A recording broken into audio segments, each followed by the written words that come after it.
भगवत पुराण कथा नवा स्कंद तीसरा अध्याय। नमस्कार दोस्तों, यदि आप हमारे चैनल पे न्यू हैं तो चैनल को जरूर सब्सक्राइब कर लीजिएगा। बेल आइकन को प्रेस करके कमेंट बॉक्स में जय श्री हरिकृष्ण जय श्री हरिविष्णु अवश्य लिखिएगा।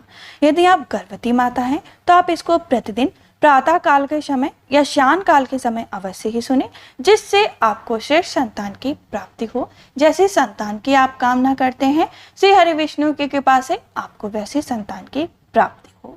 हमारा तीसरा अध्याय जो यहाँ से प्रारंभ होता है, अगर आप हमारे चैनल पे न्यू हैं तो आप इसको प्रथम स्कंद से अवश्य ही सुने, जिससे आपको इसका पूरा सार समझ में आए और इसका पूरा फल प्राप्त हो। तीसरा अध्याय प्रारंभ। जय श्री हरि कृष्ण। महर्षि च्यवन और सुकन्या का चरित्र वर्णन। श्री सुखदेव जी कहते हैं, परीक्षित मनुपुत्र राजा शार्ती वेदों के निष्ठावान विद्वान थे। उसने अंगिरा गोत्र के ऋषियों के यज्ञ में दूसरे दिन का कर्म बतलाया था। उसी की एक कमल लोचना कन्या थी, उसका नाम था सुकन्या। एक दिन राजा शार्ती अपनी कन्या के साथ वन में घूमते घूमते च्यवन ऋषि के आश्रम पे जा पहुंचे। सुकन्या अपनी सखियों के साथ वन में घूमकर वृक्षों का सौंदर्य देख रही थी। उसने एक स्थान पर देखा कि बाबी दीमकों की एकत्रित की हुई मिट्टी के छेद में जुगनों की तरह दो ज्योतियां जग रही हैं। देव की कुछ ऐसी ही प्रेरणा थी। सुकन्या ने बाल सुलभ चपलता से एक कांटे के द्वारा उन ज्योति को भेद दिया। इससे उनमें बहुत सा खून बह रहा था। उसी समय राजा शार्ती के सैनिकों ने मलमूत्र रुक गया। राशि शार्ती को यह देखकर बड़ा ही आश्चर्य हुआ। उन्होंने अपने सैनिकों से कहा, अरे तुम लोगों ने कहीं महर्षि च्यवन जी के प्रति कोई अनुचित व्यवहार तो नहीं कर दिया? मुझे तो यह स्पष्ट जान पड़ता है कि हम लोगों ने किसी न किसी ने उनके आश्रम में कोई अनर्थ किया। तब सुकन्या ने अपने पिता से डरते डरते कहा, पिताजी मैंने कुछ अपराध अवश्य किया। मैंने अनजान में दो ज्योतियों को कांटे से छेद दिया। अपनी कन्या की यह बात सुनकर शार्ती घबरा गए। उन्होंने धीरे धीरे स्तुति करके बाबी में छिपे हुए च्यवन मुनि को प्रसन्न किया। तदंतर च्यवन मुनि का अभिप्राय जानकर उन्होंने अपनी कन्या उन्हें समर्पित कर दी और इस संकट से छूटकर बड़ी सावधानी से उनकी अनुमति लेकर वे अपनी ही राजधानी में चले आए। इधर सुकन्या परम क्रोधी च्यवन मुनि को अपने पति के रूप में प्राप्त कर बड़ी ही सावधानी से उनकी सेवा करती हुई उन्हें प्रसन्न करने लगी। वह उनकी मनोवृत्ति को जानकर उसके अनुसार ही बर्ताव करती। कुछ समय बीत जाने पर उनके आश्रम में दोनों अश्विनी कुमार आए। च्यवन मुनि ने उनका यथोचित सत्कार किया और कहा कि आप दोनों सामर्थ हैं, इसलिए मुझे युवा अवस्था प्रदान कीजिए। मेरा रूप एवं अवस्था ऐसी कर दीजिए जैसे युवती स्त्रियां चाहती हैं। मैं जानता हूं कि आप लोग सोमपान के अधिकारी नहीं, फिर भी मैं आपको यज्ञ में सोमरस का भाग दूंगा। वैद्य शिरोमणि अश्विनी कुमारों ने महर्षि च्यवन का अभिनंदन करके कहा, ठीक है, और इसके बाद उनसे कहा कि यह सिद्धों के द्वारा बनाया हुआ कुंड है, आप इसमें स्नान कीजिए। च्यवन मुनि के शरीर को बुढ़ापे ने घेर रखा था। सब ओर से नसें दिख रही थीं। झुर्रियां पड़ जाने एवं बाल पक जाने के कारण वे देखने में बहुत ही भद्दे लगते थे।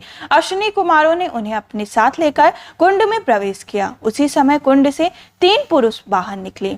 वे तीनों ही काम लोगों की माला, कुंडल और सुंदर वस्त्र पहने एक से एक मालूम पड़ते थे। वे बड़े ही सुंदर एवं स्त्रियों को प्रिय लगने वाले थे। परम साध्वी सुंदरी सुकन्या ने जब देखा कि ये तीनों ही एक आकृति के हैं तथा सूर्य के समान तेजस्वी हैं, तब अपने पति को न पहचान कर उसने अश्विनी कुमार की शरण ली। उसके पतिव्रत से अश्विनी कुमार बहुत संतुष्ट हुए। उन्होंने उसके पति को बतलाया और फिर च्यवन मुनि से आज्ञा लेकर विमान के द्वारा वे स्वर्ग को चले गए। कुछ समय के बाद यज्ञ करने की इच्छा से राजा शार्ती च्यवन मुनि के आश्रम आए। वहां उन्होंने देखा कि उनकी कन्या सुकन्या पास एक सूर्य के समान तेजस्वी पुरुष बैठा हुआ है। सुकन्या ने उनके चरणों की वंदना की। शार्ती ने उसे आशीर्वाद नहीं दिया और कुछ अप्रसन्न से होकर बोले, दुष्ट, यह तूने क्या किया? क्या तूने सबके वंदनीय च्यवन मुनि को धोखा दे दिया?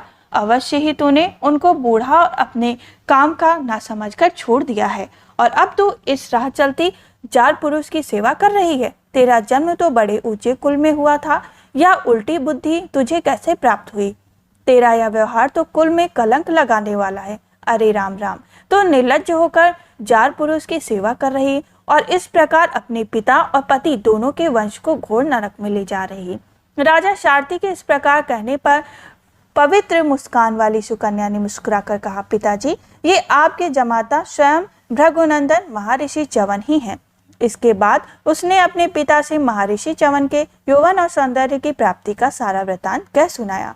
वह सब सुनकर राजा शारदी अत्यंत विस्मित हुए। उन्होंने बड़े प्रेम से अपनी पुत्री को गले लगा लिया। महर्षि च्यवन ने वीर शारदी से सोम यज्ञ का अनुष्ठान करवाया और सोमपान के अधिकारी न होने पर भी अपने प्रभाव से अश्विनी कुमारों को सोमपान कराया।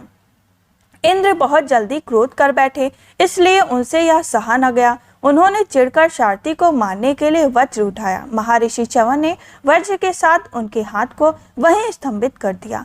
तब सब देवताओं ने अश्विनी कुमारों को सोम का भाग दे स्वीकार कर दिया। उन लोगों ने वैध होने के कारण पहले अश्विनी कुमारों का सोमपान से बहिष्कार कर रखा था।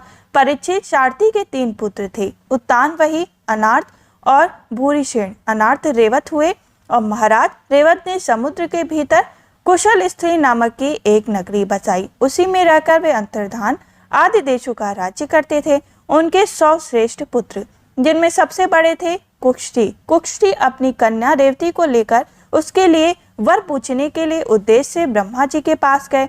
उस समय ब्रह्मलोक का रास्ता ऐसे लोगों के लिए बेरोक टोक था। ब्रह्मलोक में गाने बजाने की धूम मची हुई थी। बातचीत के लिए अवसर न मिलने के कारण वे कुछ क्षण वहीं ठहर गए।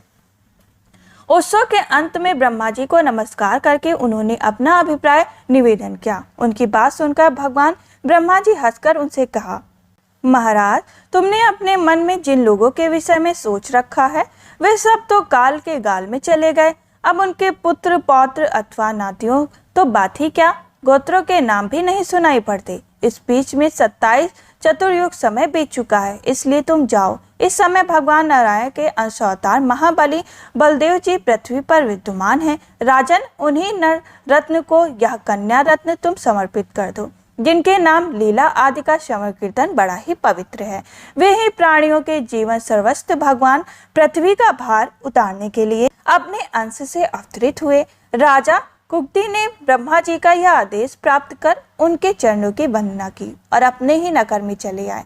उनके वंशों ने यक्ष के भय से वह नगरी छोड़ दी थी और जहां तहां ही निवास कर रहे थे। राजा कुक्ति ने अपनी ही सर्वसुंदरी पुत्री परम बलशाली बलराम जी को सौंप दी और स्वयं तपस्या करने के लिए भगवान नर नारायण के आश्रम बद्रीवन की ओर चल दिए।